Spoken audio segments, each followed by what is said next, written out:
You see the reports of USAID employees shredding documents, being told, hey, get all those documents rounded up, hide your tracks, as everything is being shut down. Marco Rubio admitting that, you know what, over 80% of these contracts are now being voided because of the corruption. The amount of money that United States taxpayers have been funneling into this massive boondoggle, circumcisions in Ghana, NGOs being given money to facilitate the trafficking of children into the United States. Yes, USAID involved in sex trafficking. COVID, the Wuhan lab, like it's an endless list.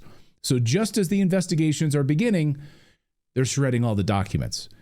Let's bring in Stephen Turley, Dr. Stephen Turley, author of the book, The New Nationalism, How the Populist Right is Defeating Globalism and Awakening a New Political Order. What is going on here? Dr. Turley, welcome to the show. Good to see you. What do you make of this report when you heard that they were in there shredding these documents? Did it surprise you? And what do you think they're trying to hide? Isn't it crazy, Clayton? I mean, yeah, you can't make this stuff up. And by the way, I just want to say, too, you had Colonel McGregor on. I've had him on my show several times as well. From the bottom of my heart, thank you for speaking truth about what's actually happening with the whole Ukrainian situation. You've been doing it for 3 years. I know I've been following you. You get it. And thank you. It's such a, like you said, it's just a voice of reason and clarity in the midst of all of this neocon insanity. So thank you. So many needless lives wasted for and like you say, for what? For inches, for NATO expansion. Yeah. So thank you. I just wanted to say that personally. Really appreciate it. Yeah. When you're very kind. No, very kind. And I would just say, like, USAID intimately involved in the propaganda, right? So absolutely. 2014, this is all part of the same story. Exactly. It's all interconnected. When I first heard about when I first heard that they were, and I didn't even know there was such a thing as a burn bag, to be honest with you, but when I heard about the shredding and the burning, I thought of, Clayton, the very first day Doge took over the USAID building. You might remember that one of the legacy media outlets interviewed this female employee. Her name turned out to be Christina Dry. She turned out to be a speechwriter for Samantha Power, who used to head up the USAID. And she was even later featured somewhat deceptively, I guess I should say, on CBS's 60 Minutes. But she openly admitted, this is the first day USAID got Doge, she openly admitted that when she heard that Doge officials were coming into the building, that she and her colleagues all began taking down and hiding all their LGBT rainbow flags and pride paraphernalia. Do you remember this? Yes. Yes. Right. Anything incriminating, they all felt they had to hide. Now, to me, when I heard about this document shredding and burning order, I immediately thought of how symbolic that first day was. So from day one, they have been intentionally hiding anything even remotely incriminating. So it certainly makes you wonder what's going on here. Do you want me to go through a bit of the details of what we've got from different reports? Please, I'd love that. Okay. I'm basically seeing four things here. So we're getting a number of different sources on this. The New York Times, ironically, being one of them. So they reported that acting director Erica Carr, she's an Obama and Biden appointee. She's the acting director for USAID. She sent out an email last night instructing what's left of USAID employees, telling them to clear their safes holding classified documents and personnel files. And at the time of the report, it was unclear if Ms. Carr had any official permission to do this, particularly from the National Archives and Records Administration, because she did, of course, say that they needed to destroy those documents, either shred them or burn them. And that getting that kind of permission from the National Archives and Records Administration is required by law. So that's the first thing. We don't know if she had any permission for that. And then we got word that at least 2 lawsuits were filed almost immediately upon word of this to stop the destruction of the documents and files. And you want, again, irony here. It was filed by, well, one of them was filed by the American Foreign Service Association, another one by a plaintiff that wasn't named by the time. So the identity may have come out since. But they both sued because they were claiming that USAID had not come forth with a number of requested documents that are actually on behalf of other USAID employees who are filing suit against the Trump administration for allegedly illegally firing them. So the USAID is getting a heap of trouble from both ends, as it were. Those who support Doge and those who are fighting back in the courts, they're very nervous as well about the destruction of these documents because they think it could help their clients. And then Anna Kelly, she's the deputy White House press secretary. She came out last night on X and said that the documents involved were no big deal. They were old. She called them courtesy content, which is content from other agencies, that all the originals are still on classified computer systems. So she said, this is all a big nothing burger. So those are kind of the three dynamics that were going on. But then there's the fourth element, Clayton. It's the 500-pound gorilla in the room. And that's the total and complete lack of trust that USAID in particular has shattered among both taxpayers and politicians.